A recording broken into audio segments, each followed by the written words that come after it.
পরবর্তী গান আমাদের কি রয়েছে একটু শোনাও দর্শকদের জন্য। একটা কি বন্ধুর বাড়িতে তালগাছি ঢলে। বাহ, চলো। এই গানটি কার লেখা? এটা তো অ্যাকচুয়ালি সংগৃহীত গোয়ালপাড়ি গান, ঠিক, আসামের গোয়ালপাড়ি গান। এটাও কিন্তু একটা খুব বিখ্যাত ওখানকার শিল্পীরা। কি বন্ধুর বাড়িতে তালগাছি ঢলে, কি বন্ধুর বাড়িতে তালগাছি ঢলে, আর হেচ কাহা টানে পিড়িতে খসে মাঘ মাসি শীতে, আর হেচ কাহা টানে পিড়িতে খসে মাঘ মাসি শীতে। তুই যাহারে বন্ধু যা, জলে আগে হেলে মনে রাগুন নিভিয়া গেলে না। তুই যাহারে বন্ধু যা, জলে আগে হেলে মনে রাগুন নিভিয়া গেলে না। বন্ধু ধন ধন রে, এতই জ্বালা কি তোমার শরীরে। বন্ধু ধন ধন রে, এতই জ্বালা কি তোমার শরীরে।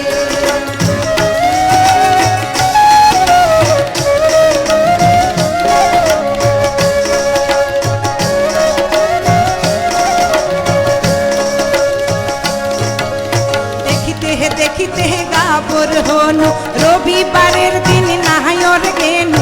দেখিতে হে দেখিতে গাবর হনু, রবিবারের দিন নাহায়র গেনু। পাড়ার চেংরা করে হাই রে হাই, পাহাড়ার চেংরা করে হাই রে হাই।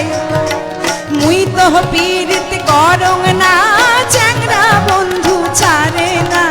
মুই তো পীড়িত করং না, চেংরা বন্ধু ছাড়ে না। আরো দিয়া যাই পিহিরিতির বাইনা, আরে আরো দিয়া যাই পিহিরিতির বাইনা। বন্ধু ধন ধন রে, এতই জ্বালা কি তোমার শরীরে। বন্ধু ধন ধন রে, এতই জ্বালা কি তোমার শরীরে।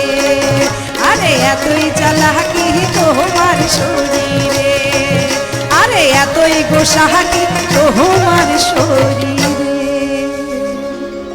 क्या बात, क्या बात, क्या बात, অসাধারণ অসাধারণ। এবং আজকের এই স্টুডিওতে কিন্তু বিউটির উপস্থিতি এবং দর্শকদের কমেন্টস আমাদের মনে করিয়ে দিয়েছে যে আমরা মাটির গানে রয়েছি এবং লোকসঙ্গীত কে আরও প্রসারিত করবার জন্য এই যে অভিজিৎ বাবু মতন মানুষের সংস্পর্শে থাকা বিউটি, এটা কিন্তু একটা বড় প্রাপ্তি, তাই তো? আচ্ছা, তো এবারে একটু কথা বলি যে অভিজিৎ বাবুর কাছে শিক্ষার ক্ষেত্রে তোমার কতটা লোকসঙ্গীতের প্রতি ভালোবাসা জন্মেছে? আমি তো মানে আমার গুরু অভিজিৎ বসু, ওনার কাছে আমি 2013 থেকে গান শিখি। আচ্ছা আচ্ছা। তো আমার লোকগানটা ভীষণ ভালো লাগে, বেশ সবাইকে একটু আনন্দ দেওয়া যায়। আচ্ছা, না অবশ্যই।